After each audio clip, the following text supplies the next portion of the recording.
Hey anime fans, it's Thomas here. What are the main differences between English and Japanese voiceovers? Let's find out. Before we get into the video, don't forget to subscribe and hit the bell icon to keep you informed when a new content coming out from me. Anytime when you go into a forums, there is always a big debate which is better, the subs or the subtitles versus the dubbing, the English voiceovers. But I think we should look into in a different way or from the different point of view. What is better, the English voiceover versus the Japanese voiceover? Mainly the reason for this, or why I don't like the debate about subtitles and dubbing in the animations, it's very simple. It's just not makes any sense. The reason for many people watching anime with subtitles is just because the English voiceover, as I mentioned in my previous video, they are not really good. But the Japanese voice actors and their voice actresses are way ahead of the game. They are just much better than the English voiceovers at the moment today. But before we start, we need to look into three different points. First of all, it's the quality. What is the main differences between the quality? The second point what we need to look into is the culture itself. And the third one, how the English voice acting industry or voice-over industry should be trying to improve to make it better, if nothing else, just for animations or anime movies and series, because that's what you want, to have a really good voiceovers and voice actors to perform a better experience for you. Before we start, I will be playing for you guys a little clip from One Punch Man, and we will be compare between the two. So I will be playing a video from One Punch Man with English, then we will be watching one with the Japanese language or Japanese voice over them. But try to listen it differently. So many times when I seeing people who has this debate, English subtitle versus English dub, they not listening how the movie sounds. I know many of them is thinking it doesn't really matter till it's the English voiceover is there because it's making my life easier to watch the movie, which I totally agree. If it's easier for you to watch it in that way because you have disabilities or you just don't like reading, is the way for you, and that is the way how you go to watch your anime. But in this short clip, what I'm asking from everyone to please try to watch it like you're listening to music. So try to close your eyes and just listen. Just listen how it sounds and try to identify yourself what are the main differences. Let's see. He is right. Master's punch greatly lessened the meteor's momentum and destructive power. 確かに先生の一撃で隕石の勢いを大幅に殺せた。おい！あ？このインチキ野郎！ Hey! Huh? You no good cheating bastard! Okay, so I'm sure many of you immediately recognized some of the differences. The first one what we're looking into is how much cleaner the Japanese voiceover compared to the English one. I don't know if it's because of the studio equipment is different, or maybe just the director of the studio asking you to act as a voice actor in that way. I don't know, but there is a clear difference between the clarity of the sound. For example, in the Japanese, it sounds clean, crisp, compared to the English one. The English one is always a little bit blurred. It's not actually that clean. It will be very important to put it into the work or into the equipment, or I don't know, they need to improve it because it just sounds weird. It's not good. The second point is there is not enough energy. For example, if you've seen the guy who started shouting, I don't know, it's one of the tank top guys, and his voice how should I say, it sounds silly. It just says oi, and it's just not there, not giving me the energy what he tries to do. It feels like the actor is pushed down his voice, or maybe the audio engineer put his voice down a little bit. Or I'm not saying it's not sounds loud, it sounds loud, but the energy behind it is just not there. Compared to the Japanese one, you can clearly hear the Japanese person is basically shooting out into the air, and you feel the pressure and the energy behind it. And that is really missing from the English one. The Japanese is really there. It's really there. But the English is just not so much. The other problem, which is coming from people who never learn, for example, how to sing or how to act properly. Some of these people who is going for voice actor or getting to be a voice actor, many of them not really learn how to articulate. And articulation is really important. When I was a kid and I was in school, I learned to recite poetry and singing.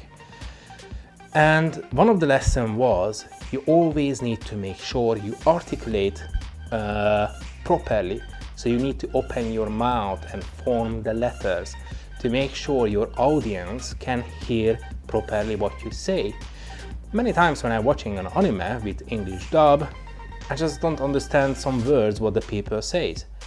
You might be thinking it's because I'm not an English person and I learned English here in the UK. But to be honest with you, when I'm watching a TV show from one of the BBC TV shows, it doesn't really matter which one. But when I'm watching a BBC show, I don't have any trouble to understand what the characters are saying in the movie. But in anime, many times I don't understand. And I have to turn on at the very end the English subtitle to make sure I can scroll back on the movie and watch it with the subtitle to make sure I really understand what the character says, because it's just not clear. Articulation is really important. And that is one of the parts where the anime industry, the voice-over department, is missing out a lot. Another problem is when they try to bring out emotions. In the Japanese voice actors department, you can clearly hear when they sad, when they're laughing, when they're happy, when they're angry, but not so much in the English version, or it's not feeling like realistic. And that is, again, just a big issue to understand what's happening on the scene. And the English voice actors has to be prepared much better. For example, one of my favorite voice actors, Mark Hamill, who played Joker in one of the older Batman series, his laughing was over the top. He made one of the best evil laughing I heard from any Western cartoons and animations. And that is not there for many of the voice actors who tries to bringing in emotions. They crying, they shouting as angry as a person can be. It's just not feeling like it's really there. It might be just me, but that's how I feel about it. For our next main point, we need to look into the cultural difference between the English and the Japanese voice-over industry. Our first point will be how they studying to be a voice actor. In the US and in Europe, you just need to practice a lot, record your voice, and send it for different auditions to make sure you can get to a role. That can be taking years, that can be takes months, depending on your skills and how good is your voice sounds at the very end. For example, if an audition team picking up you after 3 months of studying of being a voice actor, good for you, maybe your voice is the best for that particular role. But Japan is different. If someone wants to become a voice actor, they go into a college. And in the college, they will be attending different type of classes to learn more about voice acting. Like, for example, they have classes for acting, which means they're going up to a stage with a script with other people and doing real acting like on acting school, and they try to learn from each other how to communicate with each other, how to do better job at the very end when they're becoming a voice actor. Of course, these classes are lead with people who was already voice actors for a long period of time, and they're sharing their experience with the people. For example, how to say in 2 different ways something. That is an important part to be a voice actor in Japan. The second part is they of course doing classes like how to speak, how to breathe, how to use their voices in different ways. But what they try to pulling out on all of these classes, the most of your own voice and use it as a voice actor or voice actress.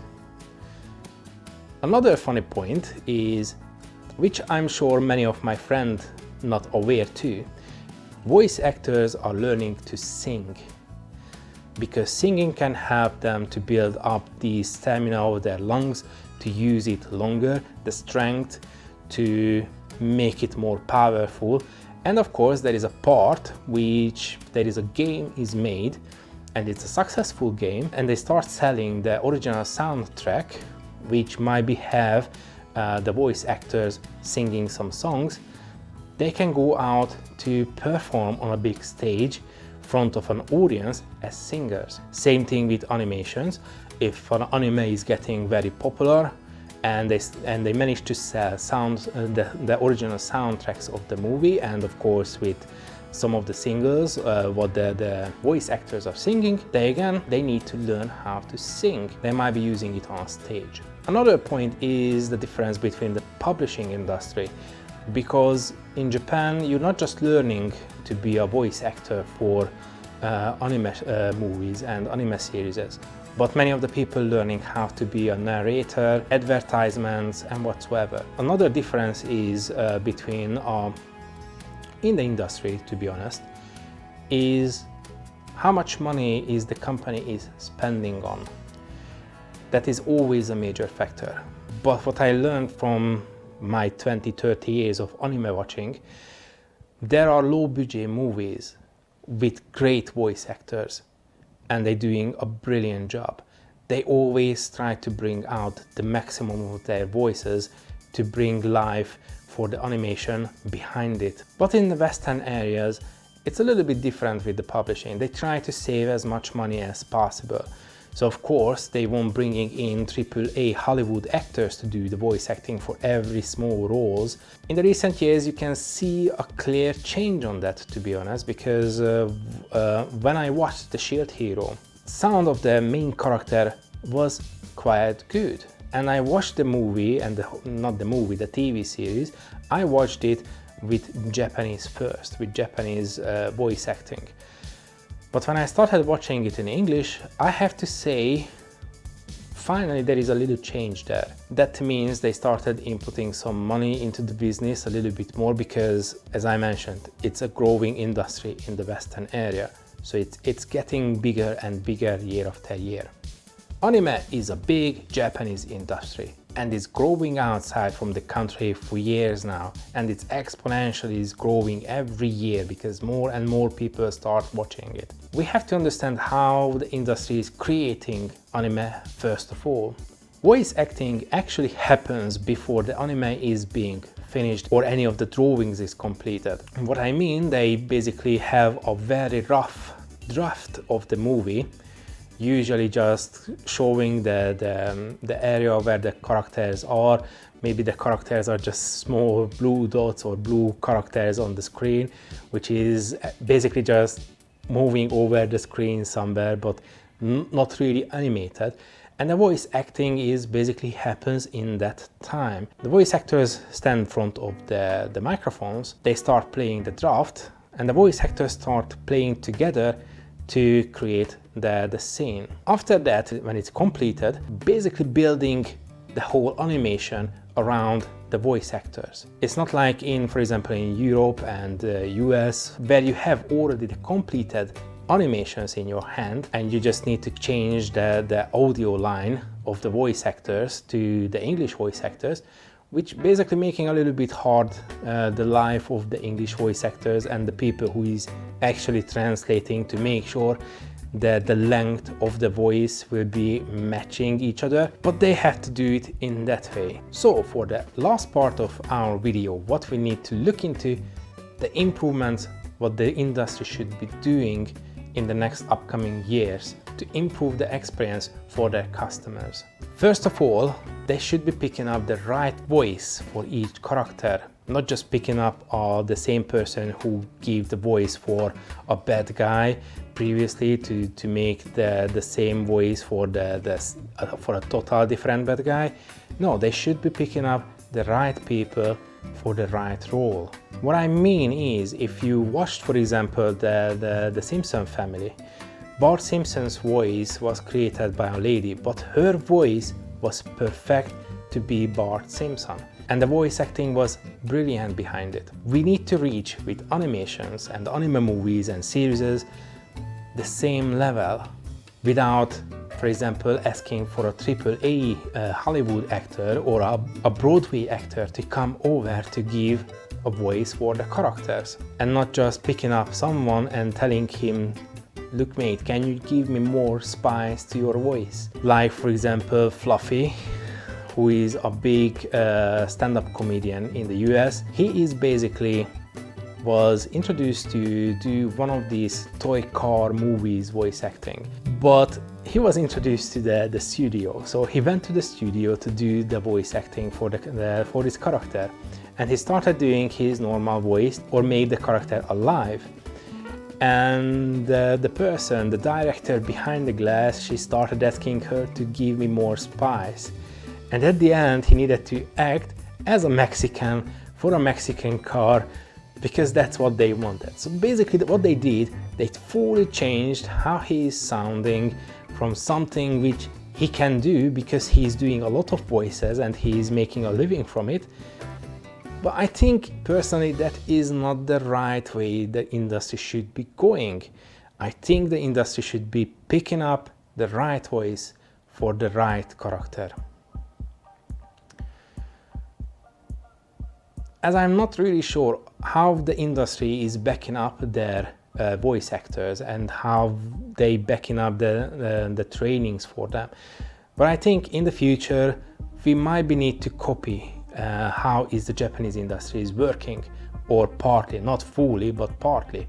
What I mean is, if you want to be a voice actor, you should be going to a school which gives you the basics, where you can build up your own voice at the very end to give a life for any kind of animated character, for example. But at the very end, I don't think it's happening any kind of backing for these people. I think they do it from their own pocket to practice and learn and be better day by day. I think the industry should be giving them the helping hand to do better. And at last, I think maybe the equipment what the studios are using has to be improved. I have the feeling the production teams try to lower the cost of bringing in animations as much as possible. They might be not using the right equipment.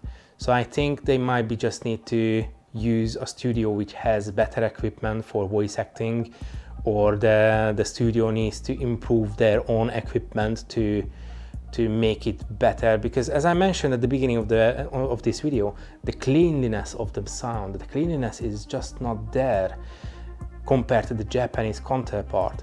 It's to be honest, I'm not really sure why is it happening, but it's always there. It's maybe just how the voice actors has to act, it might be just the equipment, but if it's the equipment is the fault, I think they should be start improving their equipment in the recording studio to capture the really nice and clean voices for the people. Now I hope you understand why I don't like the debate between animes with English dub or English sub, because for me it's pointless. What is important is to improve the English voiceover quality for you. Because to be honest, I would be happy to watch anime with an English voiceover if the quality will be there, but unfortunately it's not the case yet. Hopefully in the next few years, as the industry is picking up more and more people to watch their content, I hope this will be helping out the industry to make sure the production teams using better equipment, using better voice actors, and just making sure they try to reach the top quality what the Japanese voice actors can do. And as always, thanks for watching.